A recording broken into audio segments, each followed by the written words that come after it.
for Christmas this year, I thought it would be great if I talked about a nice, cozy game. One that fits in with the spirit of Christmas. And also wouldn't take a long time to make a video. Just a short, simple game that Jesus Christ would give his blessings to.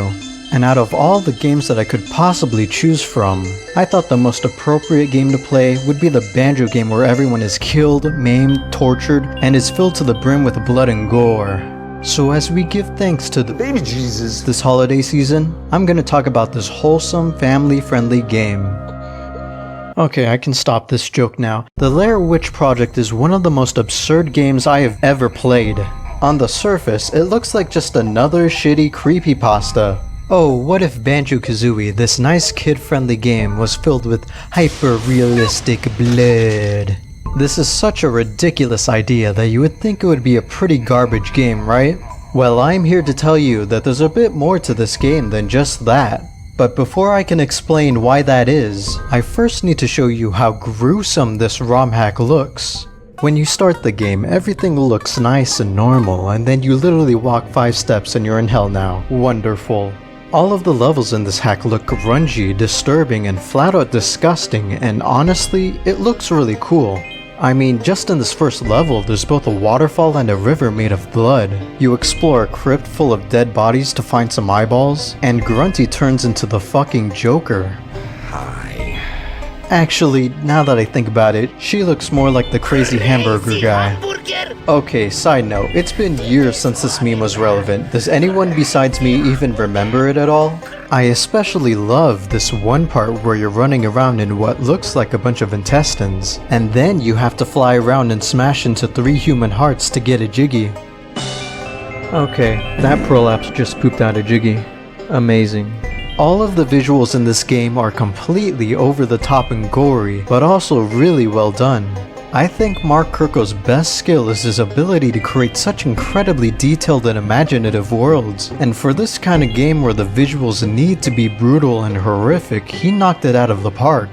The attention to detail in this hack is absolutely insane, and that is especially needed just to show how fucked all the characters are. Throughout the entire game, you're gonna see a lot of dead corpses and decapitated heads everywhere. My absolute favorite is this Jinjo where you have to climb his intestines to get to the top of the waterfall. And look what they did to my boy King Jingling.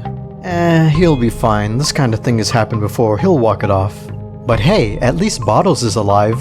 And it's nice to see he's in good spirits too, ain't that right, Bottles? Me? Just hanging around. I wonder what this switch does.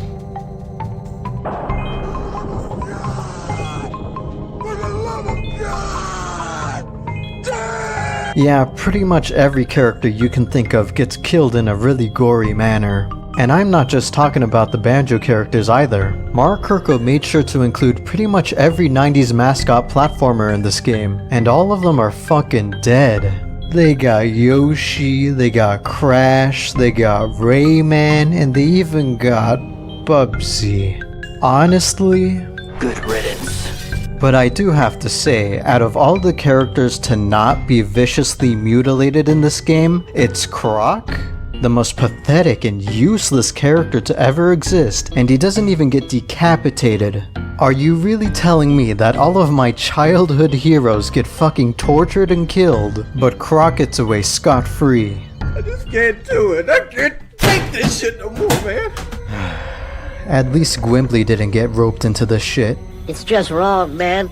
Anyways, I think you get the point. Banjo civilization has fallen and billions of Jinjos must die. And what exactly do you think Banjo and Kazooie's reaction to all of this is? What do they have to say about the death and destruction of their once peaceful home, as well as the loss of their beloved friends?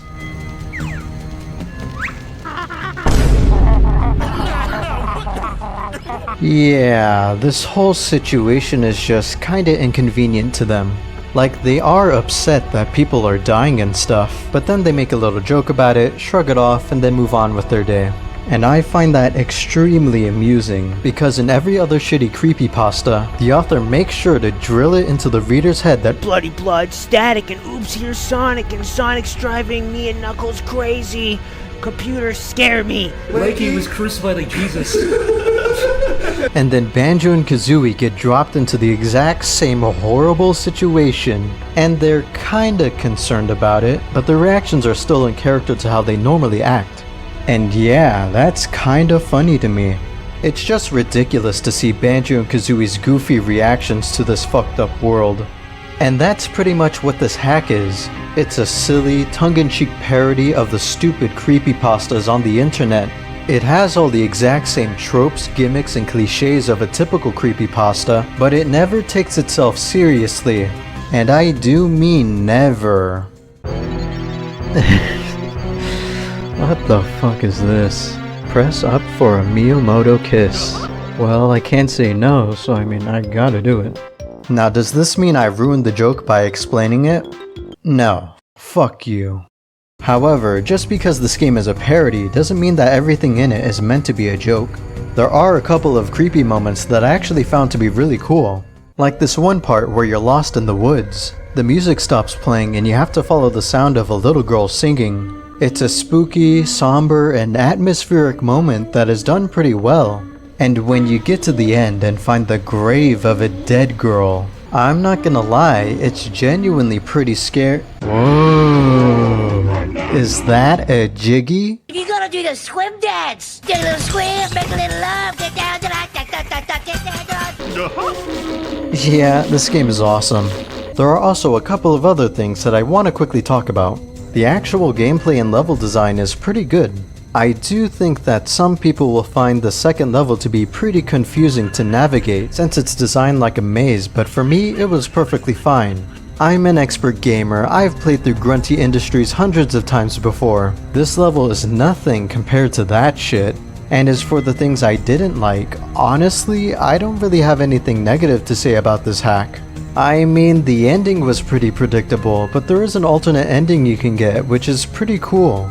And there is this one glitch that I found with this Jinjo. You see, there's this running joke where the game will warp you to a different area to try to freak the player out. It's a pretty clever gag, and that means that this Jinjo isn't meant to be collected. The real Jinjo you're supposed to collect is on the tree stump next to the drowning turtle. But is there a way to collect both Jinjos? Well, I got that dog in me. Buford! Buford, you listening?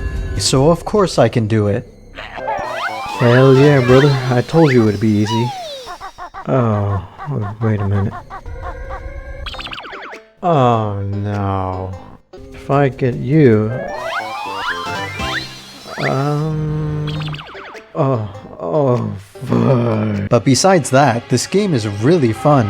It's short and sweet, and I made sure not to spoil every surprise that this game has, so I recommend you spend your Christmas Eve playing this lovely game, instead of spending time with your smelly family.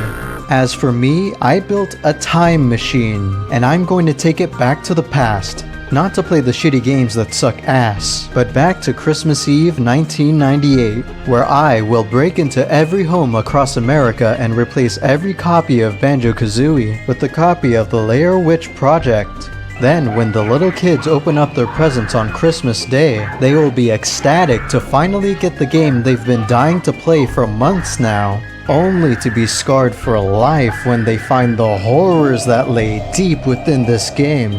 And once all of that is done, I can return to the future, proud and content with the hard work I accomplished.